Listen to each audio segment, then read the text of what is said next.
João não chega a Patmos.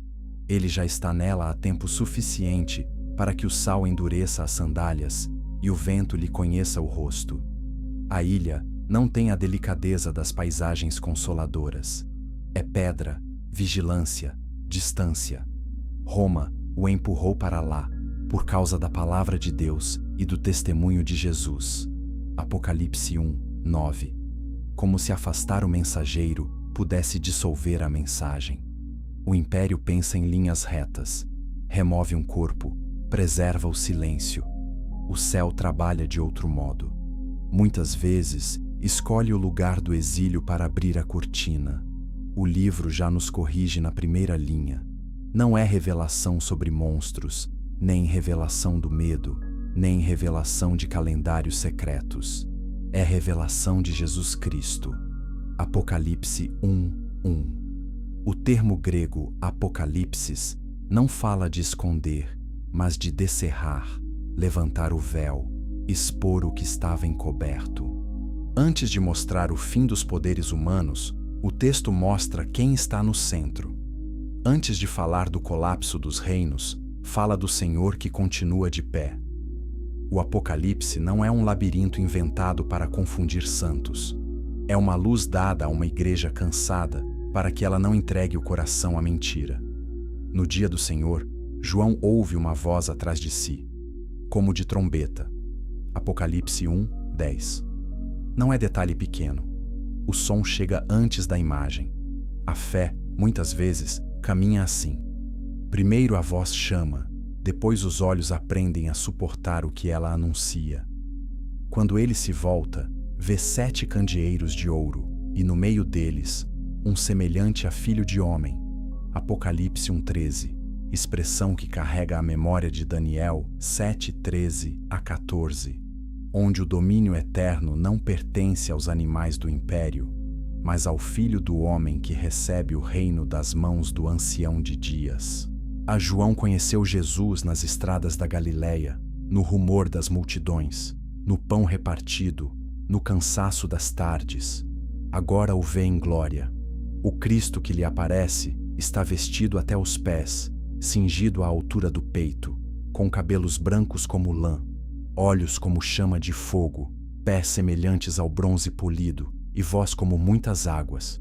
Em sua mão direita, estrelas, de sua boca, espada afiada, de seu rosto, um brilho que João não compara a tochas nem a prata, mas ao sol em sua força. Apocalipse 1, 13 a 16. Nada dessa visão autoriza curiosidade irreverente. Ela exige reverência. O Jesus do Apocalipse não é menos manso que o Jesus dos Evangelhos. É o mesmo Senhor, agora visto sem o véu da humilhação. João cai como morto. Apocalipse 1, 17. O corpo entende antes da mente. Há visões que não aumentam a autoconfiança. Elas a desfazem. E então vem a mão direita sobre ele. O mesmo Cristo que desnorteia é o Cristo que toca.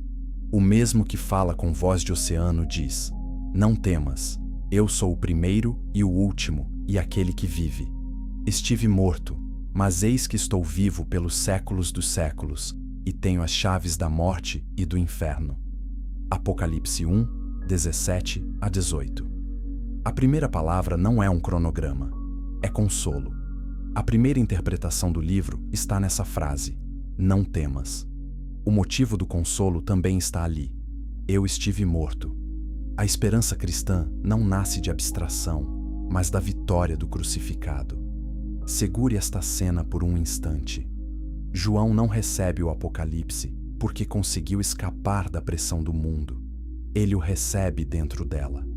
A revelação não chega como recompensa pela tranquilidade, mas como sustento para a fidelidade.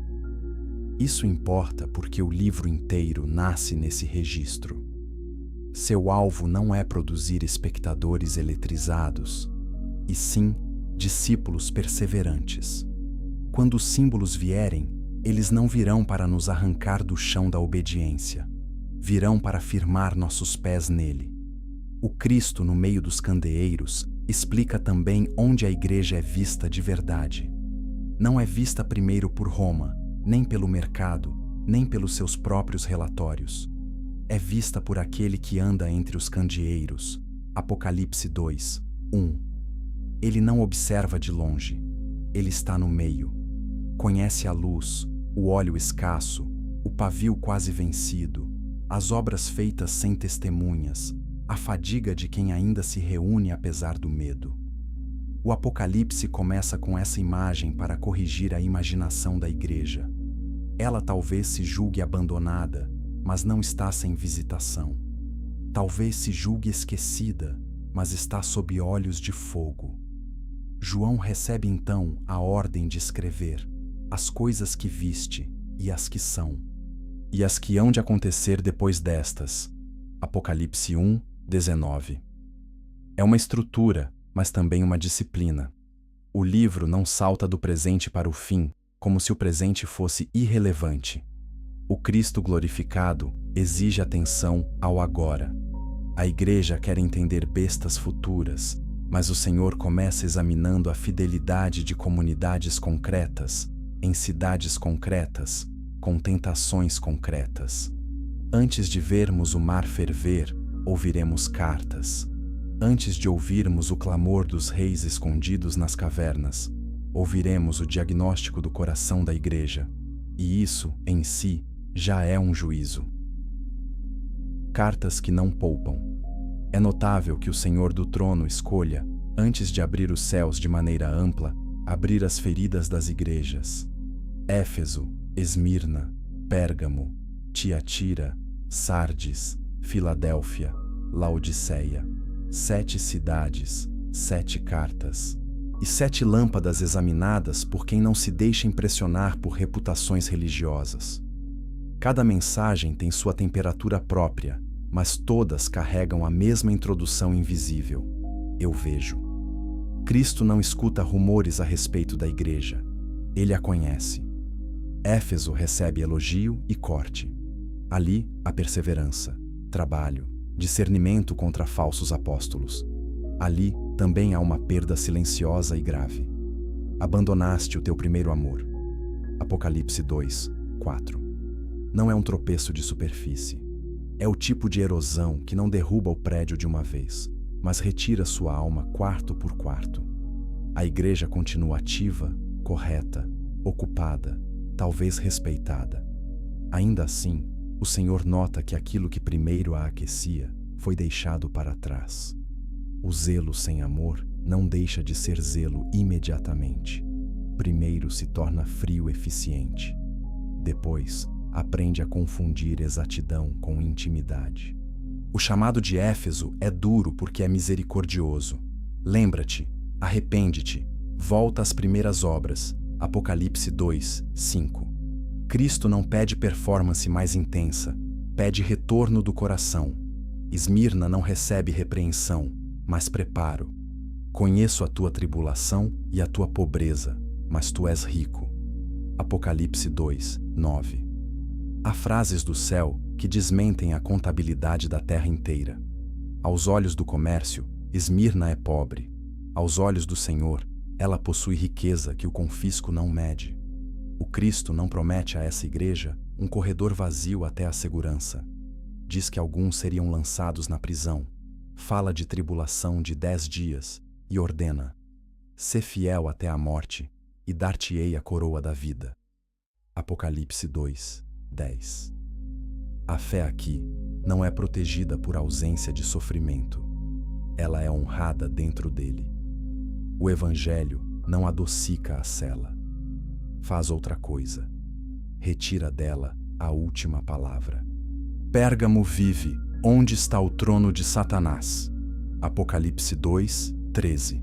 Expressão que talvez aponte ao ambiente imperial e idólatra saturando a cidade. A igreja ali não negou o nome de Cristo, mesmo sob pressão. Ainda assim, tolera ensinos que misturam adoração e concessão, altar e conveniência, lembrando Balaão e a sedução que levou Israel ao tropeço. Apocalipse 2, 14, Números 25, 1 a 3. O problema não é somente heresia declarada, É a convivência doméstica com aquilo que enfraquece a obediência. Em Tiatira, essa acomodação se aprofunda na figura chamada simbolicamente de Jezabel, que ensina e seduz servos à imoralidade e à idolatria. Apocalipse 2, 20. Cristo não trata a doutrina como debate abstrato. Ele vê seus frutos no corpo, na mesa, na cama, no mercado, na consciência. Sardes talvez seja a carta mais triste. Tens nome de que vives e estás morto. Apocalipse 3, 1. Há reputações que funcionam como sepulcros limpos, sustentam a aparência da vida precisamente porque escondem a sua ausência. Sardes não é acusada de barulho escandaloso, mas de torpor. Suas obras não foram achadas perfeitas diante de Deus. Apocalipse 3, 2. O chamado vem com verbos que soam como alguém sacudindo ombros de quem dorme perto do fogo. Sê vigilante, fortalece o que resta. Lembra-te, guarda, arrepende-te. Nem toda morte espiritual entra pela porta da rebelião aberta. Muita coisa entra pelo corredor discreto do adiamento. Filadélfia recebe uma promessa que já sustentou muita gente em quartos estreitos. Eis que tenho posto diante de ti uma porta aberta, a qual ninguém pode fechar. Apocalipse 3, 8. A igreja tem pouca força, não pequena fidelidade, pouca força. Isso importa. O Cristo não despreza a obediência diminuída pela fadiga. Ele a honra. Filadélfia guardou a palavra e não negou o nome. Em resposta, ouve que o Senhor guardará os seus na hora da provação e escreverá sobre eles o nome de Deus, o nome da cidade de Deus, a Nova Jerusalém. Apocalipse 3, 10 a 12. O mundo marca seus servos com suas lealdades. Cristo também marca os seus, mas com pertencimento que liberta. E então, Laodiceia. Quase sempre falamos dela com uma facilidade cruel, como se fosse simples rir da igreja morna. Não é simples. A carta toca num ponto que pode adoecer qualquer comunidade: a suficiência autoelogiosa. Dizes, rico sou, e estou enriquecido, e de nada tenho falta, e nem sabes que és infeliz. Sim, miserável, pobre, cego e nu. Apocalipse 3, 17. Há cegueiras produzidas não por falta de recursos, mas por excesso deles. Laodiceia não sabe ver a própria nudez, porque suas posses lhe ensinaram um vocabulário de segurança. O Senhor usa a linguagem da compra, ouro refinado, vestes brancas, colírio, para desmontar a ilusão de um povo que aprendeu a depender do que podia adquirir. Apocalipse 3, 18. A imagem mais dolorosa vem logo depois. Eis que estou à porta e bato. Apocalipse 3, 20. Não é um Cristo pedindo licença ao mundo. É o Senhor dirigindo-se a uma igreja que aprendeu a organizar suas salas sem notar sua ausência. Há algo profundamente pastoral nessas cartas. Elas não funcionam apenas como retratos de 7 congregações do primeiro século, embora sejam isso de modo real. Elas se tornaram espelhos para a igreja em cada geração, porque o Espírito insiste em repetir: quem tem ouvidos, ouça o que o Espírito diz às igrejas. Apocalipse 2, 7 e paralelos. Não diz a uma igreja apenas, diz às igrejas.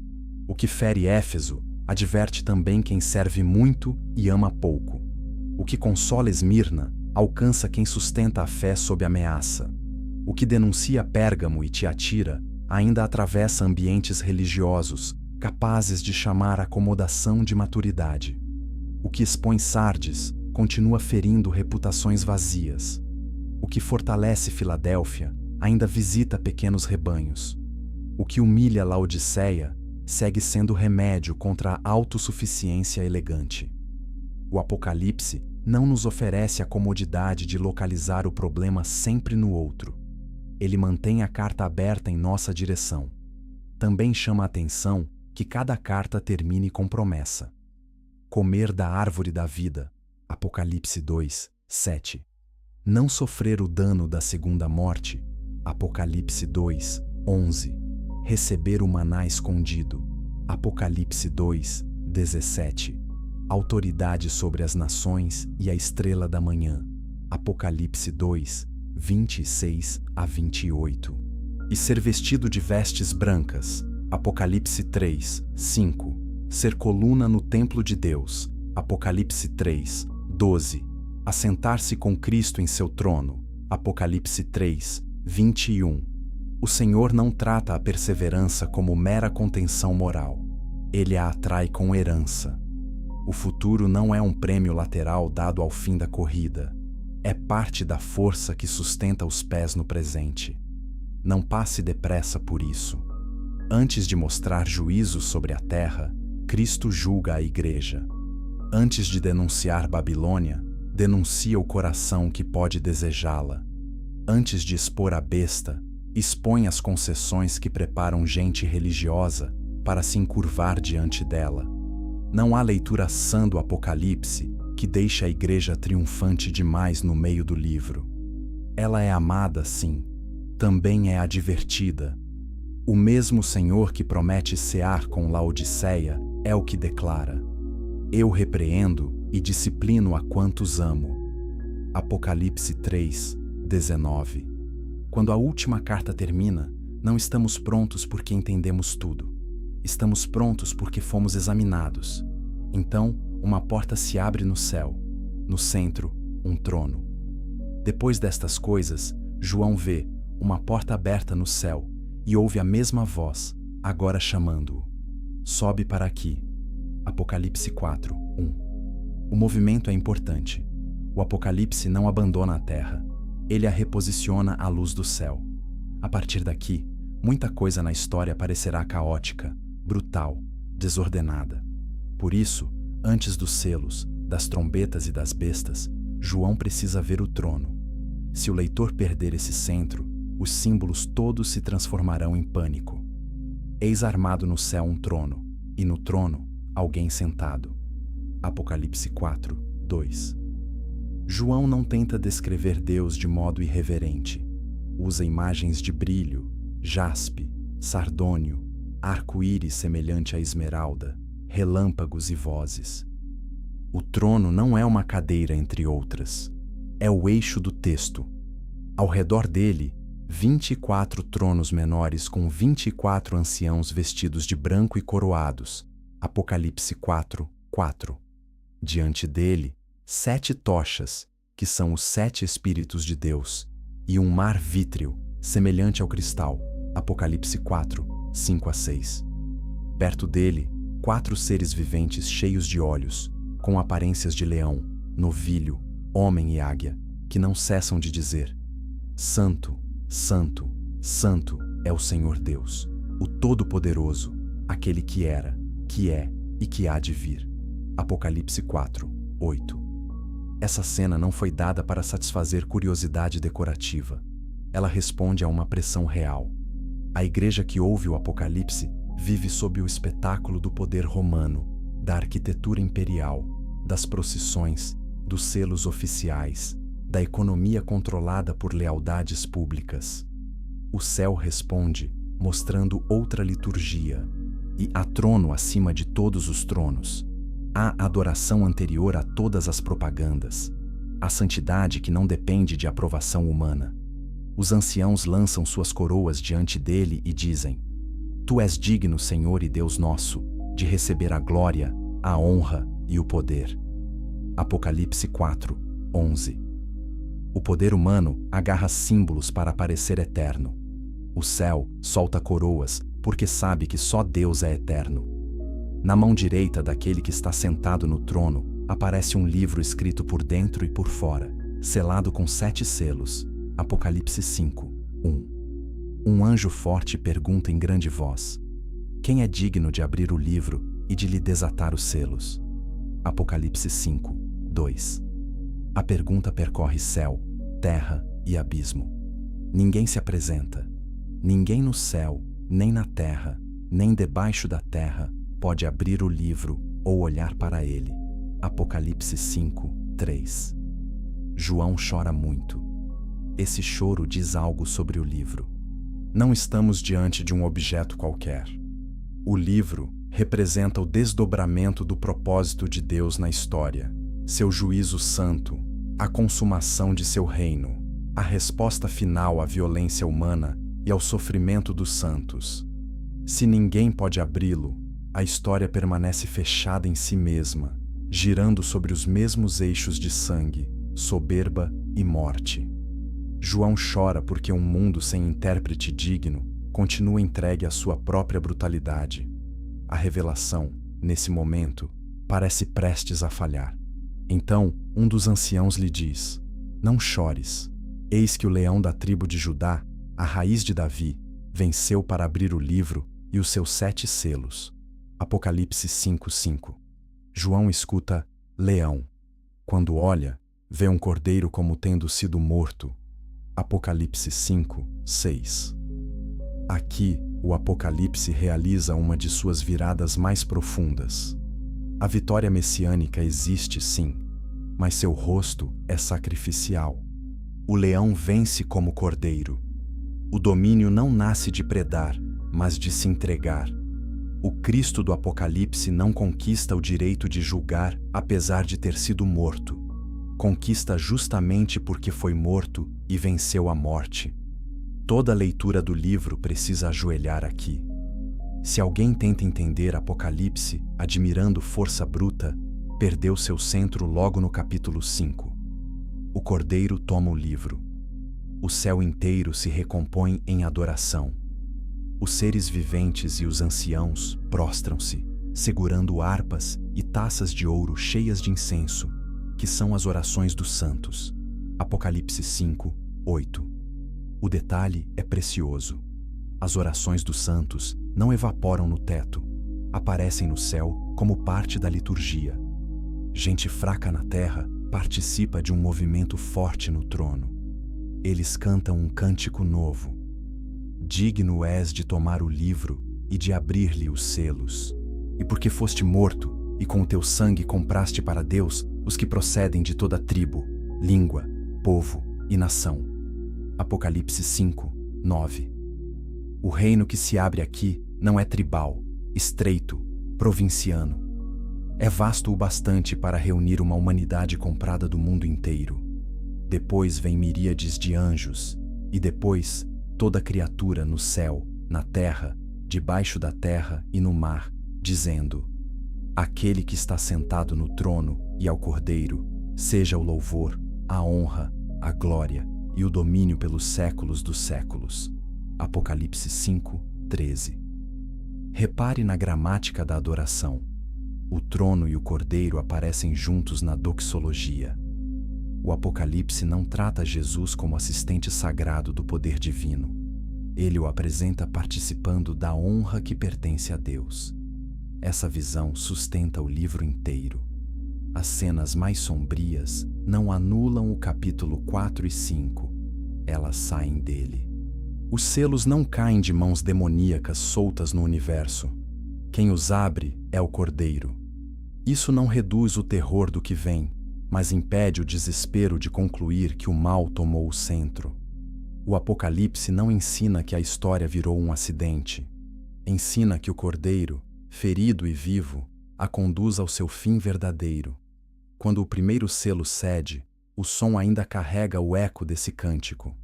Quando os selos cedem, o primeiro ser vivente diz: "Vem!" E surge um cavalo branco. Seu cavaleiro recebe coroa e sai vencendo e para vencer. Apocalipse 6, 1-2. Em seguida, um cavalo vermelho, e seu cavaleiro recebe poder para tirar a paz da terra. Apocalipse 6, 3-4. Depois, um cavalo preto, trazendo balança e anunciando escassez. Um comércio cruel em que o pão comum pesa mais que a vida, enquanto o luxo ainda encontra proteção. Apocalipse 6, 5-6. Por fim, um cavalo amarelo esverdeado, e o nome do cavaleiro é Morte, seguido pelo Hades. Apocalipse 6, 7-8. Conquista, guerra, fome, morte. O Apocalipse não inventa esses poderes. Ele lhes arranca a máscara de normalidade. Há debates legítimos sobre a identidade exata do primeiro cavaleiro, e leitores cristãos divergem em alguns detalhes. O texto, porém, é claro no movimento do conjunto. Os selos revelam forças que devastam o mundo humano quando a ambição é solta, a violência é autorizada, a fome se instala e a morte recolhe os frutos. Esses cavaleiros não descem como espetáculo para alimentar fascínio mórbido. Eles expõem aquilo que sociedades inteiras aprendem a chamar de inevitável. O Apocalipse mostra que o pecado nunca fica abstrato. Ele se torna cavalgada. O segundo selo retira a paz da terra. A frase é breve, mas a paz não some em abstração. Some em ruas, em casas, ou em fronteiras, em mesas que deixam uma cadeira vazia. O texto diz que os homens se matariam uns aos outros. Apocalipse 6, 4. O juízo, aqui, não é somente um raio que cai de fora. Muitas vezes, é a entrega do mundo àquilo que já escolheu amar. Onde a dominação vira virtude, a guerra não tarda a achar linguagem nobre para si. O terceiro selo traz balança. O que se pesa não é ouro, mas sobrevivência. 1 denário por uma medida de trigo, 3 medidas de cevada pelo mesmo valor. Apocalipse 6, 6. O pão encarece, e a vida dos pobres encolhe. O juízo toca também estruturas econômicas. O Apocalipse não separa a espiritualidade de mercado como se idolatria pudesse habitar um templo e jamais uma praça. Quando a fome aparece entre os cavalos, o livro está nos dizendo que a injustiça material também entra no tribunal de Deus. No quarto selo, o texto acelera a respiração. Morte por espada, fome, pestilência e feras. Apocalipse 6, 8. A criação, ferida pelo pecado humano, participa do colapso. Não estamos lendo cenas aleatórias, estamos vendo as consequências se encadearem. Onde a conquista se instala, a guerra floresce. Onde a guerra permanece, a fome se agrava. Onde a fome e a violência se multiplicam, a morte amplia seu território. O Apocalipse não romantiza a história. Ele a vê como campo onde o mal, solto, corre depressa. Quando o quinto selo é aberto, a cena muda. Já não se vê cavalo algum. Vêem-se almas debaixo do altar, daqueles que foram mortos por causa da palavra de Deus e do testemunho que sustentaram.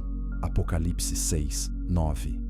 Eles clamam: Até quando, ó soberano Senhor, santo e verdadeiro, não julgas, nem vingas o nosso sangue? Apocalipse 6, 10.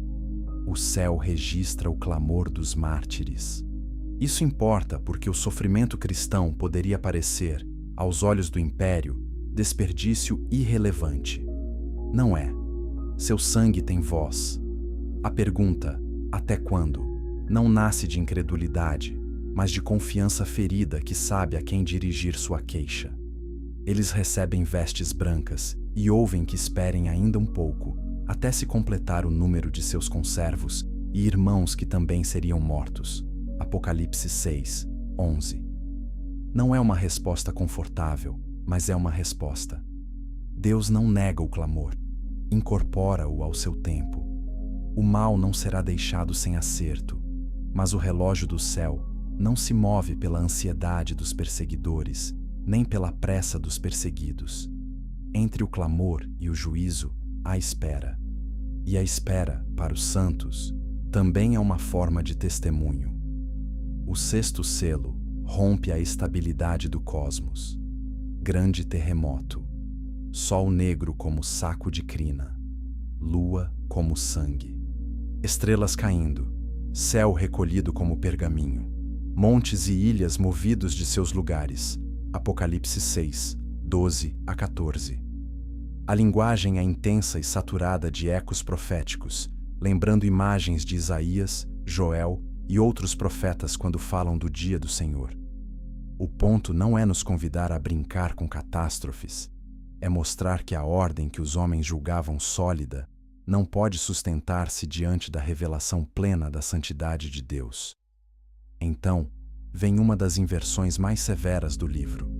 Reis, magnatas, comandantes, ricos, poderosos, escravos e livres procuram esconder-se nas cavernas e entre as rochas, dizendo aos montes: caí sobre nós e escondei-nos da face daquele que se assenta no trono e da ira do Cordeiro. Apocalipse 6, 15 a 16. A expressão é quase paradoxal. Ira do Cordeiro. O manso agora julga. O sacrificado agora reivindica. O mundo que não quis ser lavado por seu sangue tenta esconder-se de seu rosto. A pergunta final ressoa como sentença suspensa. Chegou o grande dia da ira deles, e quem é que pode suster-se?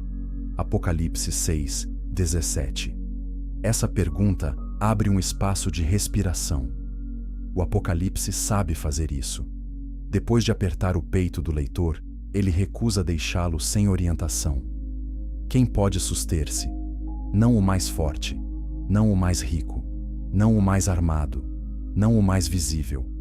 O capítulo seguinte responderá de modo surpreendente. Sustém-se quem é selado.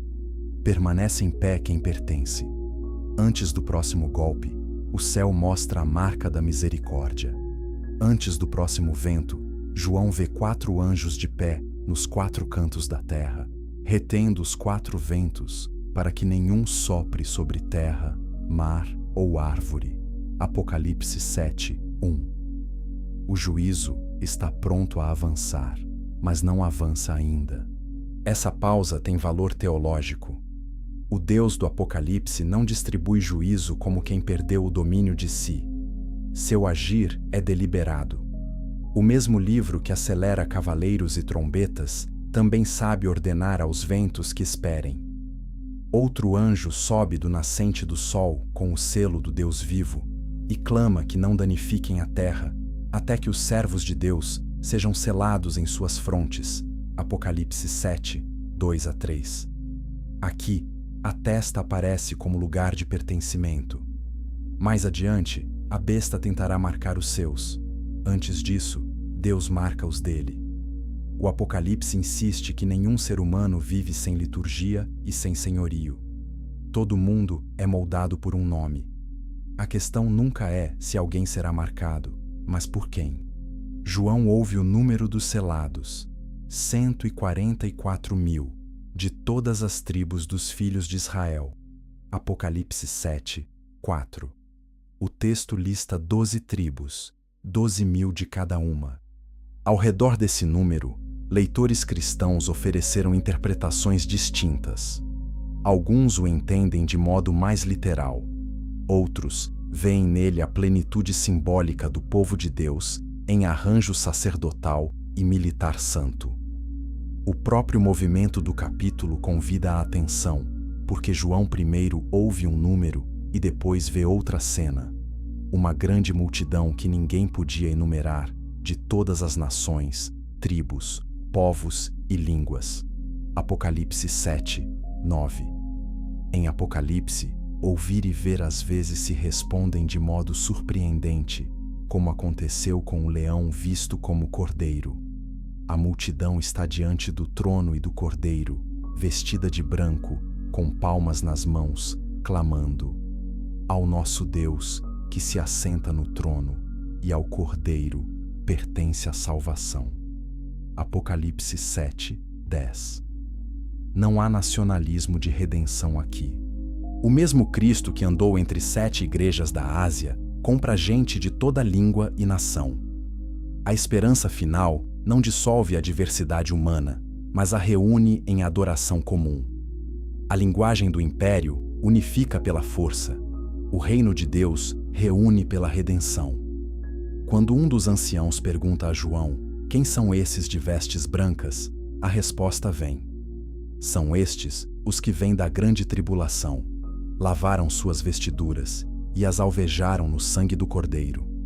Apocalipse 7, 14. A frase não obedece à lógica comum. Sangue mancha, aqui lava.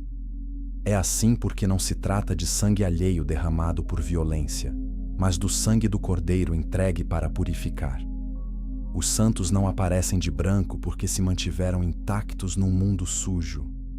Aparecem assim porque passaram pela tribulação e foram lavados pela graça de Cristo. Esse capítulo faz uma correção delicada, mas decisiva. Quando ouvimos falar de juízo, facilmente concluímos que Deus age apenas em linha de esmagamento. Apocalipse 7 mostra outra coisa. No meio do abalo, Deus conhece os seus e os reúne. A visão não promete ausência de tribulação, promete preservação dentro do pertencimento. Os selados podem sofrer, podem até morrer, como os mártires do quinto selo já mostraram, mas não pertencem ao caos. Seu destino não será determinado pelo dragão, pelo cavaleiro, pelo mercado, nem pelo império. Estão diante do trono. A promessa final do capítulo é de uma ternura quase impossível depois da dureza anterior. Eles não terão mais fome, nem sede. O sol não cairá sobre eles. O Cordeiro os apacentará e os guiará para fontes da água da vida. E Deus lhes enxugará dos olhos toda lágrima. Apocalipse 7, 16 a 17. Note quem apacenta: o Cordeiro. Aquele que foi morto torna-se pastor. O ferido guia feridos para a água. O juízo não encerra a história dos santos. O cuidado, sim. Quando o sétimo selo se abre, o leitor talvez espere mais estrondo. Recebe silêncio. Meia hora. Ao abrir o sétimo selo, fez-se silêncio no céu cerca de meia hora. Apocalipse 8, 1. O céu se cala. Esse silêncio não é vazio. É pausa carregada. Depois do clamor dos anjos, dos cânticos dos remidos, do rumor das criaturas, o silêncio funciona como reconhecimento do peso do que está para ocorrer. Há momentos em que até o céu suspende a música para que o juízo seja ouvido com a gravidade devida. Não corra por cima dessa meia hora. O Apocalipse, tão cheio de vozes, ensina que a santidade também se expressa em silêncio. 7 anjos recebem 7 trombetas. Apocalipse 8, 2. Outro anjo chega com um incensário de ouro e oferece muito incenso com as orações de todos os santos sobre o altar diante do trono. A fumaça sobe diante de Deus, e então o anjo enche o incensário com o fogo do altar e o lança sobre a terra. Seguem-se trovões, vozes, relâmpagos e terremoto. Apocalipse 8, 3 a 5. Outra vez o livro costura terra e céu. As orações dos santos não são nota de rodapé. Entram no movimento que precede o juízo. Não vemos todas as conexões, mas o Apocalipse insiste que elas existem. As primeiras 4 trombetas atingem criação e ordem cósmica. Saraiva e fogo misturados com sangue queimam a terça parte da terra, das árvores e toda a erva verde. Apocalipse 8, 7. Algo como grande montanha ardendo é lançado ao mar, e a terça parte do mar se torna sangue. Da vida marinha perece, dos navios se destrói. Apocalipse 8, 8 a 9. Uma grande estrela, e chamada Absinto, cai sobre rios e fontes, tornando-as amargas. Apocalipse 8, 10 a 11. A terça parte do sol, da lua e das estrelas é ferida, e a luz diminui. Apocalipse 8, 12. A linguagem lembra as pragas do Egito, mas também ultrapassa uma repetição simples. O mundo que se julgava estável é atingido em seus elementos de sustento, comércio, orientação e beleza. Essas frações, 1/3, 1/3, 1/3, importam. O juízo é real, mas ainda não é total. Há severidade e há contenção. Deus fere e, ao mesmo tempo, sinaliza. O Apocalipse não apresenta um Senhor que perde a medida. Apresenta um juízo que chama a percepção, que interrompe a arrogância, que dá espaço ao arrependimento. A tragédia não é só a dor das pragas. A tragédia mais funda será a recusa em aprender com elas.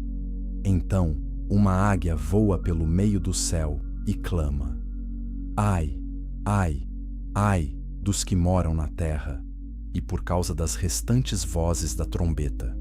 Apocalipse 8, 13. O texto aperta o foco. O que vem agora desce mais fundo no tormento. A quinta trombeta abre o poço do abismo por meio de uma estrela caída. Sobe fumaça como de grande fornalha, e dela saem gafanhotos com poder estranho, não para destruir a vegetação, como gafanhotos comuns, mas para atormentar os homens que não têm o selo de Deus em suas testas. Apocalipse 9, 1 a 4.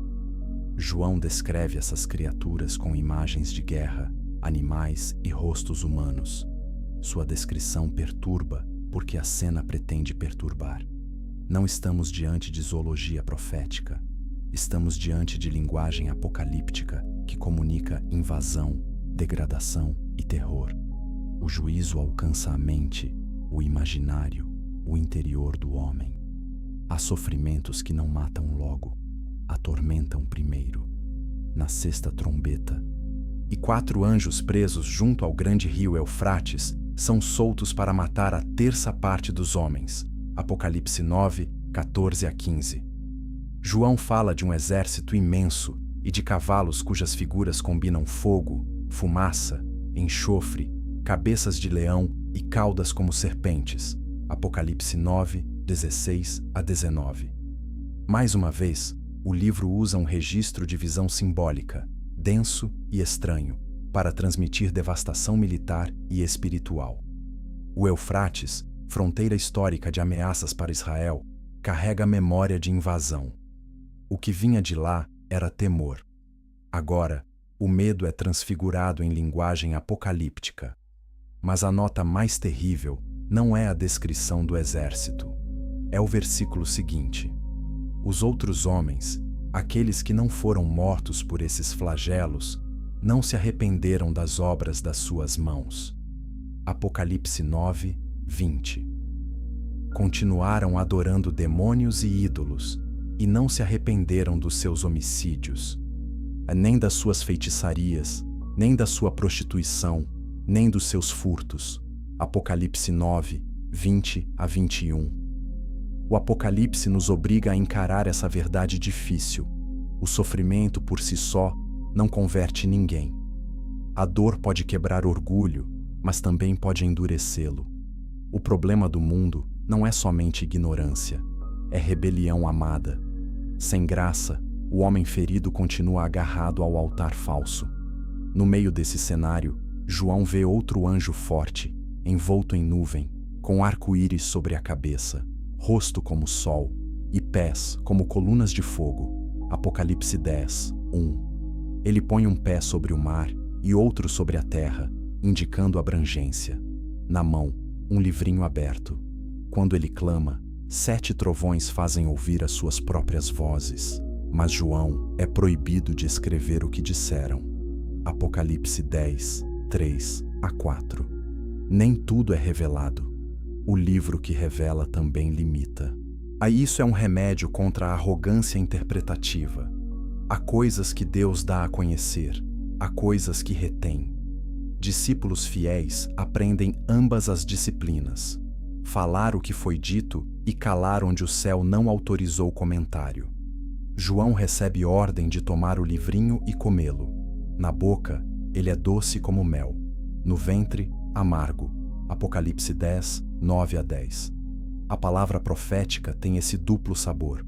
É doce porque vem de Deus, porque ilumina, porque promete, porque revela o reino. É amarga porque seu conteúdo pesa, porque exige testemunho em mundo hostil, porque põe o profeta a serviço de notícias que cortam. Quem fala por Deus não se alimenta de mensagem neutra. Leva no corpo a doçura e a acidez do que ouviu. A João se diz então: importa que profetizes outra vez a muitos povos, nações, línguas e reis. Apocalipse 10, 11. O livro ainda não terminou de falar com a terra. Corpos na praça, Vozes diante de Deus. João recebe uma vara semelhante a cajado para medir o santuário de Deus, o altar e os que nele adoram. Apocalipse 11, 1. Medir, aqui, não é curiosidade arquitetônica. É um ato simbólico de reivindicação, distinção, cuidado. Há um povo conhecido por Deus dentro do cenário de conflito. O átrio exterior, porém, é entregue às nações por 42 meses. Apocalipse 11, 2. O Apocalipse trabalha com períodos que aparecem sob formas complementares.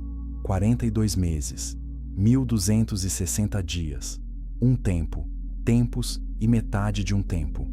Eles falam de intervalo limitado de opressão, não de descontrole eterno.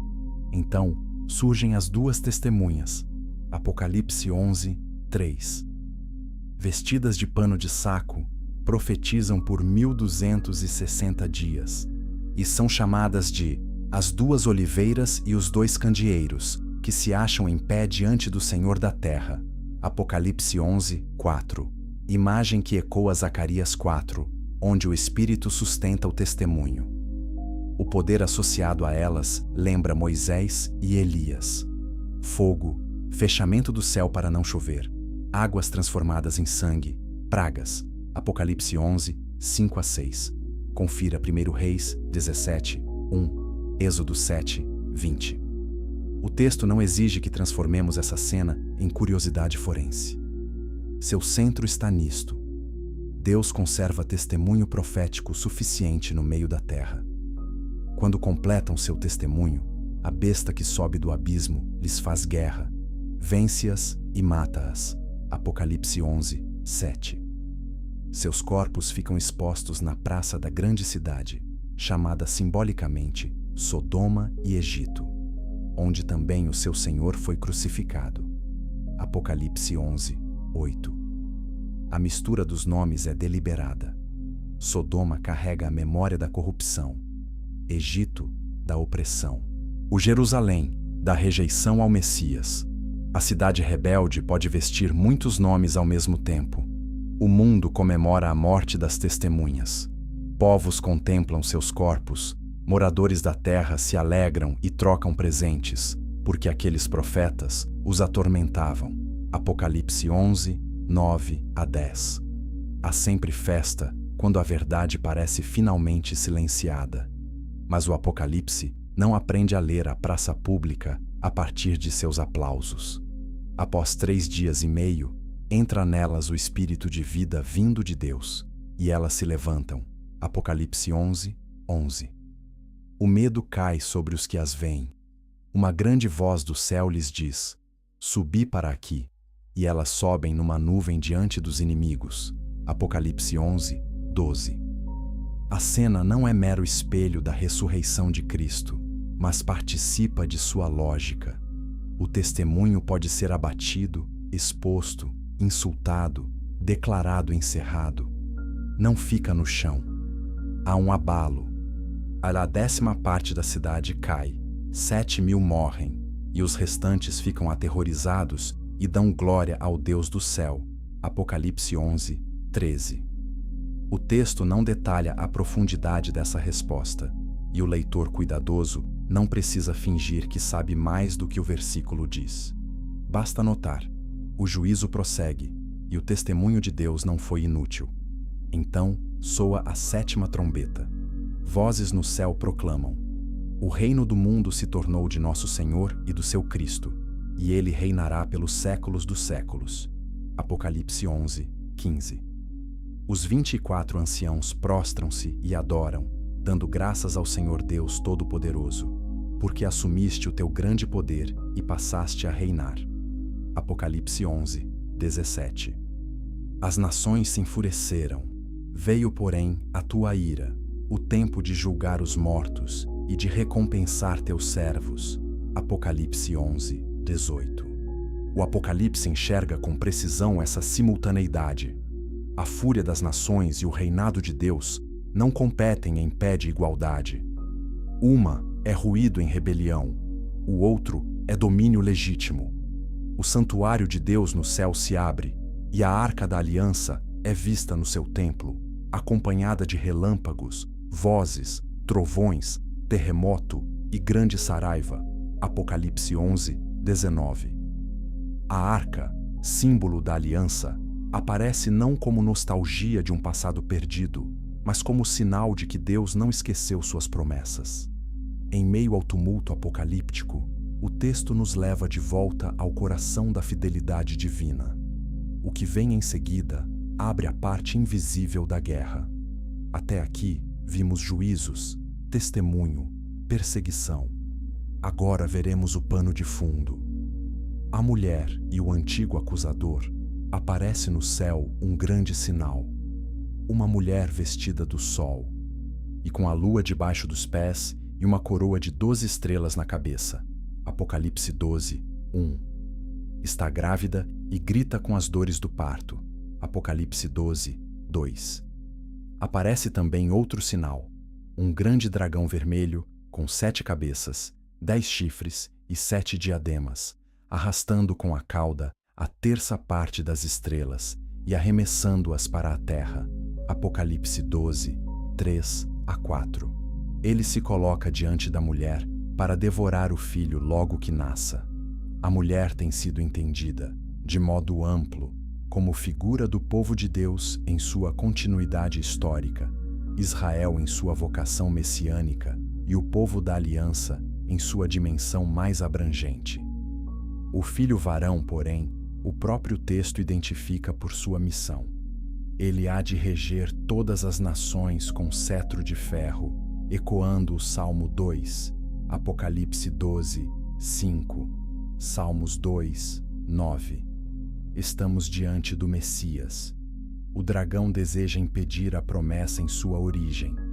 Desde cedo, a Escritura conhece essa guerra contra a semente prometida. Gênesis 3, 15. O Apocalipse a mostra em figura concentrada. A criança nasce, é arrebatada para Deus e para o seu trono.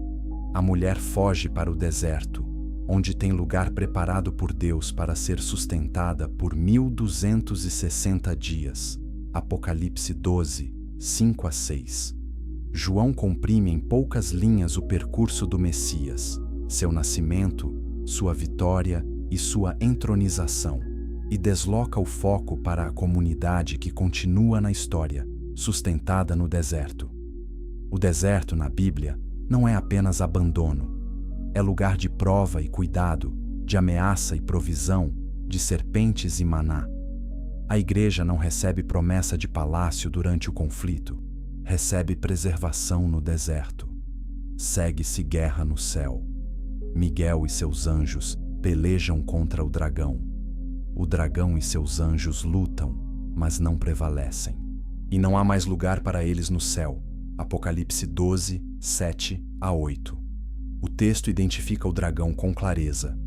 A antiga serpente, que se chama Diabo e Satanás, o sedutor de todo o mundo. Apocalipse 12, 9. Também o chama de acusador de nossos irmãos, aquele que os acusa de dia e de noite diante de Deus. Apocalipse 12, 10. Eis um dos rostos mais persistentes do mal. A acusação que visa separar o povo de Deus de sua esperança, convencendo-o de que já não pode permanecer diante do Senhor. A vitória contra o acusador é descrita numa frase que merece ser guardada com reverência. Eles, pois, o venceram por causa do sangue do Cordeiro e por causa da palavra do testemunho que deram, e mesmo em face da morte, não amaram a própria vida. Apocalipse 12, 11. O sangue do Cordeiro, a palavra do testemunho. Uma fidelidade que não negocia a vida eterna por sobrevida imediata.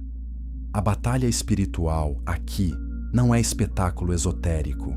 É resistência fundamentada na obra de Cristo e expressa em testemunho leal.